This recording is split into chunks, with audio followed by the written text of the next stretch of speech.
नमस्ते विद्यार्थियों। आज की इस वीडियो में मैं सिद्धू सर आपका स्वागत करता हूं अपने YouTube channel learn English with Sidhu sir पर।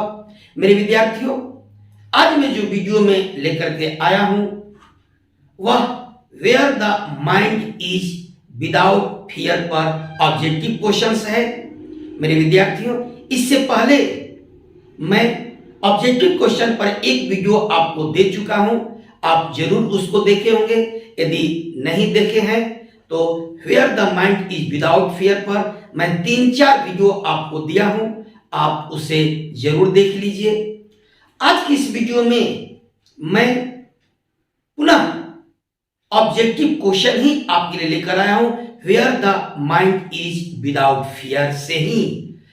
पिछले वीडियो में मैं 22 क्वेश्चन यानी 22 क्वेश्चंस आपको दिया था, उससे आगे का क्वेश्चन मैं इस वीडियो में आपके लिए तैयार किया हूं, जो आपके लिए आपकी परीक्षा के लिए बहुत ही इंपॉर्टेंट क्वेश्चन है।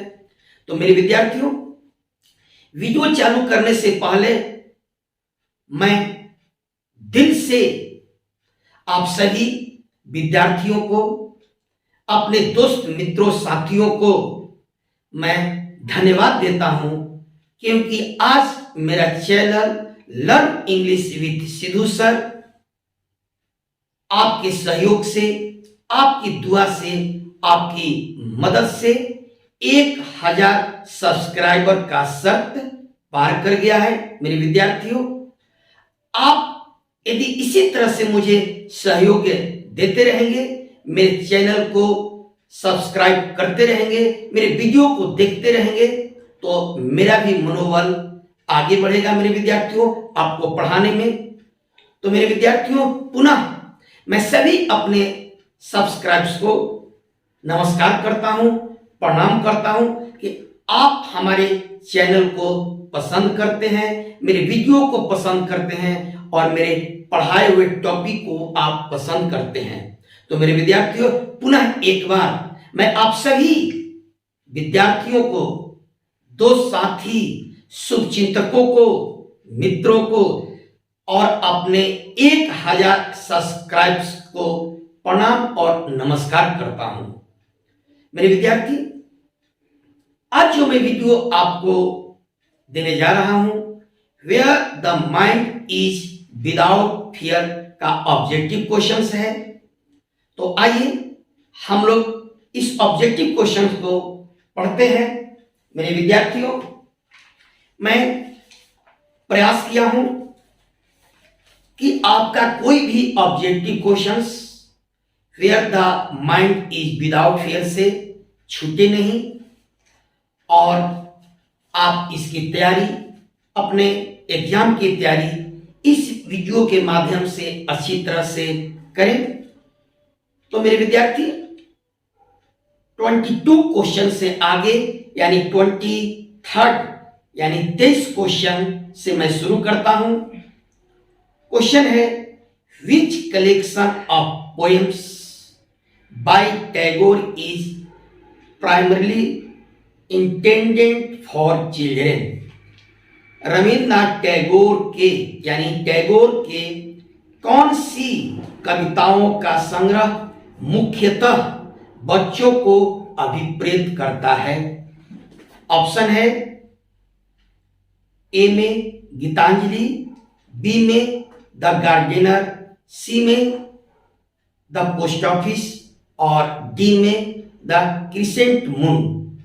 तो इसका जवाब होगा डी यानी the crescent moon.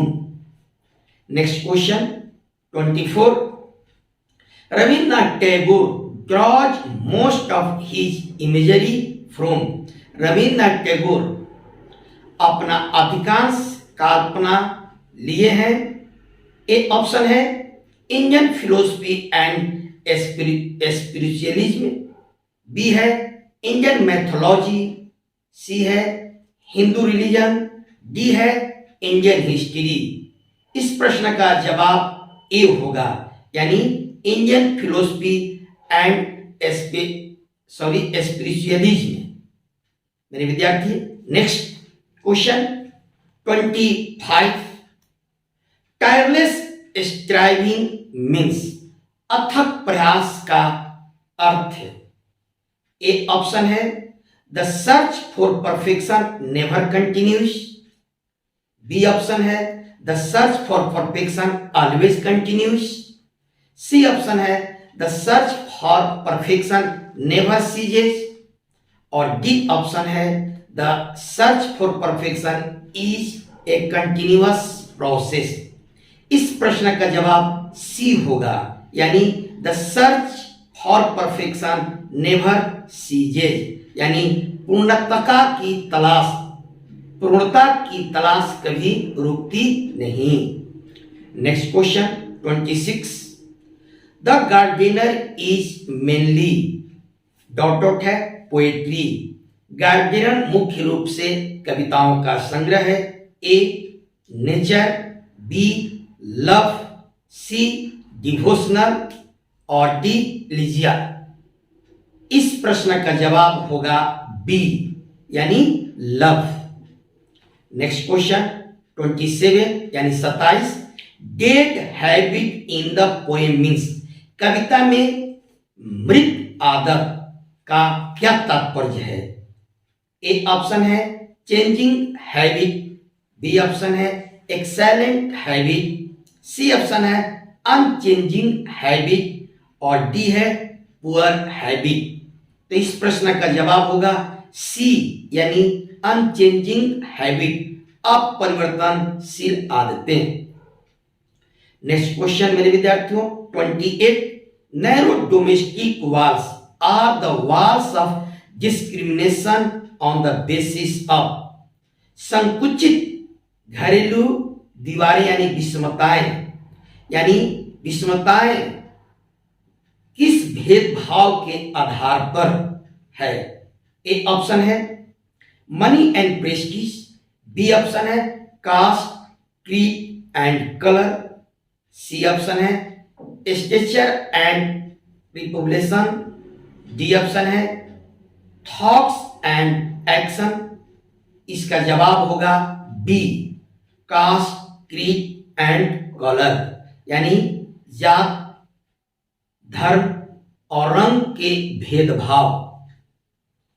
Next question 29, the poem where the mind is without fear is about.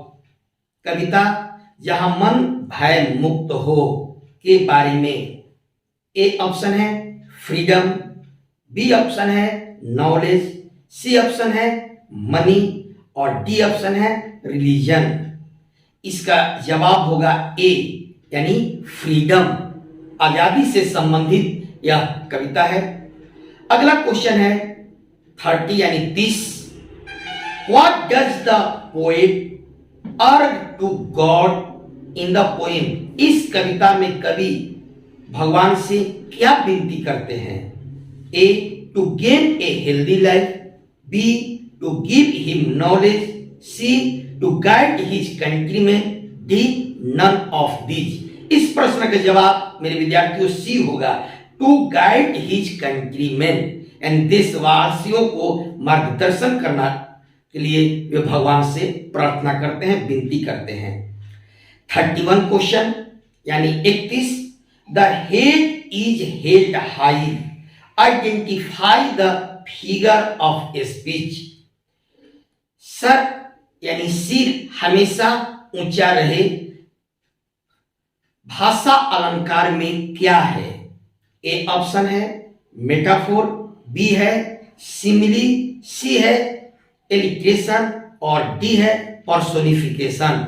इस प्रश्न का जवाब होगा एलिट्रेशन, यानी सी।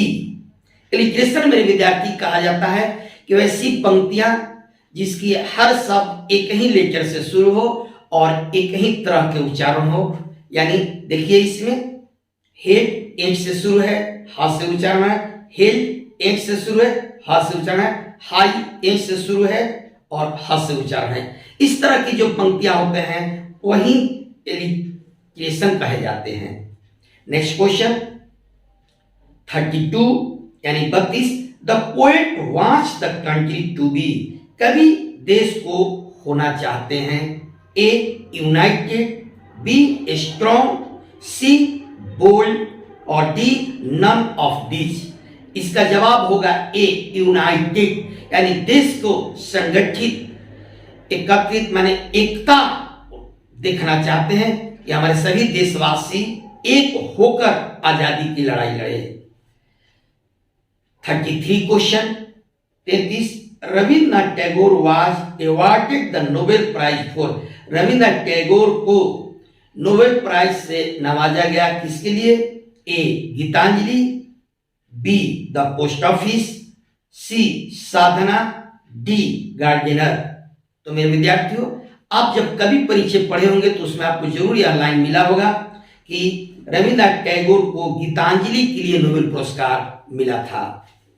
नेक्स्ट क्वेश्चन मेरे विद्यार्थियों 34, गीतांजलि इज, गीतांजलि किस तरह की कविता है? ए ऑप्शन है नोवेल, बी है कलेक्शन ऑफ बेस्ट पोइट्री, सी है ड्रामा, डी है नन।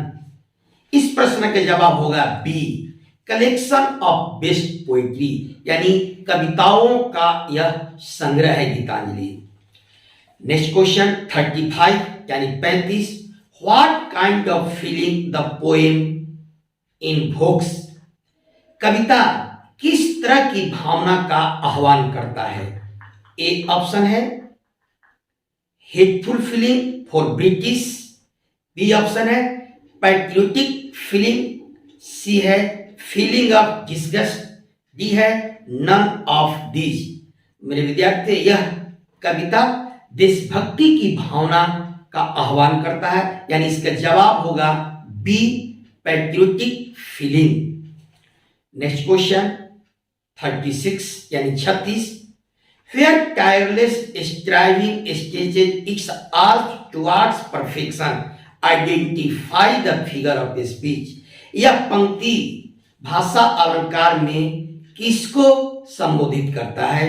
ए है पर्सोनिफिकेशन, बी है सिमिली, सी है मेटाफोर और डी है इलिट्रेशन। इसका जवाब होगा ए यानी पर्सोनिफिकेशन। मेरे विद्यार्थी, नेक्स्ट क्वेश्चन 37 यानी 37, the poet Tagore wants his countrymen to live with, कवि टैगोर अपने देशवासियों को जीना चाहते हैं, किस तरह की जिंदगी जिए? ए है कॉन्फिडेंस, बी है सेल्फ रिस्पेक्ट, सी है डिग्निटी, डी है नन। इस प्रश्न का जवाब होगा बी सेल्फ रिस्पेक्ट। क्वेश्चन मेरे विद्यार्थियों है 38 यानी 38, the clear stream of reason loses its way into, यानी विवेक की स्वच्छ धारा अपना मार्ग खोता है। ए ऑप्शन है the sand of ancient habit, B option है the sand of dead habit, C है द सैंड ऑफ डिजर्ट और डी है नन ऑफ दिस। विद्यार्थियों, इस प्रश्न का जवाब होगा B the sand of dead habit.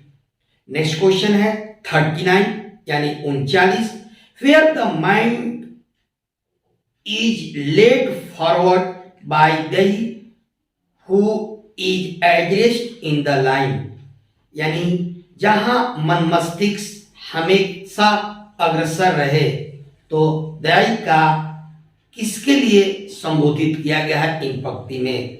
A option है गॉड, बी है पीपुल, सी है हीवेन, डी है स्प्राइट।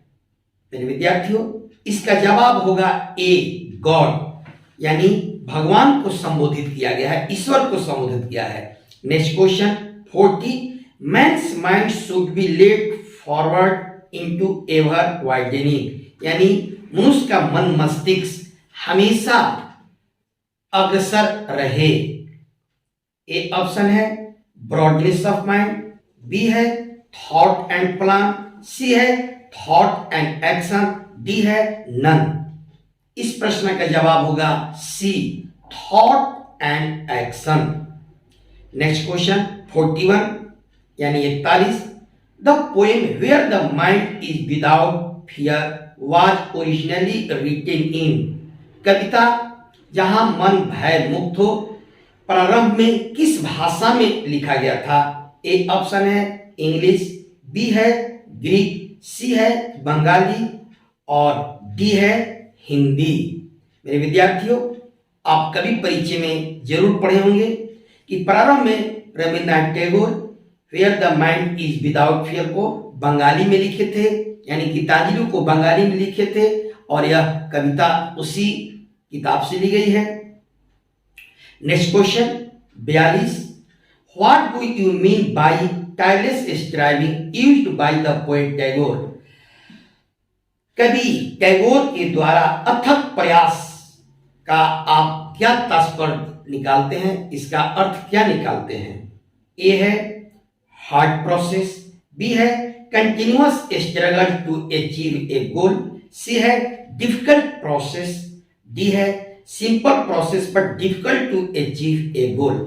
इस प्रश्न का जवाब होगा बी, यानी continuous struggle to achieve a goal, यानी लक्ष्य को प्राप्त करने के लिए लगातार संघर्ष करते रहना चाहिए। नेक्स्ट क्वेश्चन 43 यानी 43, whom does the word father refer to in the poem? इस कविता में शब्द फादर किसको संबोधित करता है? ए ऑप्शन है गॉड, बी ऑप्शन है महात्मा गांधी, सी है पोएट्स फादर, डी है द प्रीस्ट। तो मेरे विद्यार्थियों, फादर जो शब्द यूज किया गया है वह ईश्वर के लिए किया गया है, यानी इसका जवाब होगा ए गॉड। नेक्स्ट क्वेश्चन 44 यानी 44, Rabindranath Tagore has compose around dot dot songs. Rabindranath Tagore लगभग संगीतों का कविताओं का कंपोज किया यानी रचना किया। ए ऑप्शन है 20,230, बी है 20,320, सी है 20,030, डी है 3721। इस प्रश्न के जवाब होगा ए, यानी 20,230, यानी 2230 सॉन्ग का कंपोज किए थे। नेक्स्ट क्वेश्चन है मेरे विद्यार्थियों 45 यानी 45, what does my country refer to? यानी मेरा देश शब्द किसको संबोधित करता है? ए ऑप्शन है इंडिया, बी है इंग्लैंड, सी है अमेरिका, डी है चाइना। तो माई कंट्री का तात्पर्य कवि का है अपने देश यानी इंडिया से। तो इस प्रश्न का जवाब होगा ए इंडिया। नेक्स्ट क्वेश्चन 46 यानी 46, the English Gitanjali has dot dot poems. मेरे विद्यार्थियों, आपको याद दिला दो पुनः कि प्रारंभ में गीतांजलि को बंगाली भाषा में लिखा गया था, बाद में कवि यानी रविन्द्रनाथ टैगोर स्वयं इसका अंग्रेजी रूपांतर किए थे, इसीलिए यहां लिखा गया द इंग्लिश गीतांजलि। यानी अंग्रेजी में जो गीतांजलि का रूपांतर हुआ था उसमें कितने कविताएं थे? बंगाली में जब था तो 108 था, और जब इंग्लिश रूपांतरित हुआ तो इसमें कविताओं का संख्या हो गया, ऑप्शन दिया है ए में 102, बी में 103, सी में 104 और डी में 105। यानी इसका जवाब होगा बी 103 यानी 103। अंग्रेजी गीतांजलि में 103 कविताएं हैं। नेक्स्ट क्वेश्चन 47 यानी 47, what is meant by mind is without fear and head is held high? यानी मन भय मुक्त हो और हम भारतवासी सिर को ऊंचा उठाकर चले जिए। इसका तात्पर्य क्या है? ए ऑप्शन है to think of oneself, B option है proud of one's high position, C है fearless mind and self respect, D है नन ऑफ दीज। इसका जवाब होगा C fearless mind and self respect. Next question में विद्यार्थियों 48 यानी 48, why does the poet Rabindranath Tagore use the word where at the beginning of each line? क्यों कवि रविन्द्रनाथ टैगोर इस कविता के प्रत्येक पंक्ति के शुरुआत में फेयर शब्द का प्रयोग किए हैं।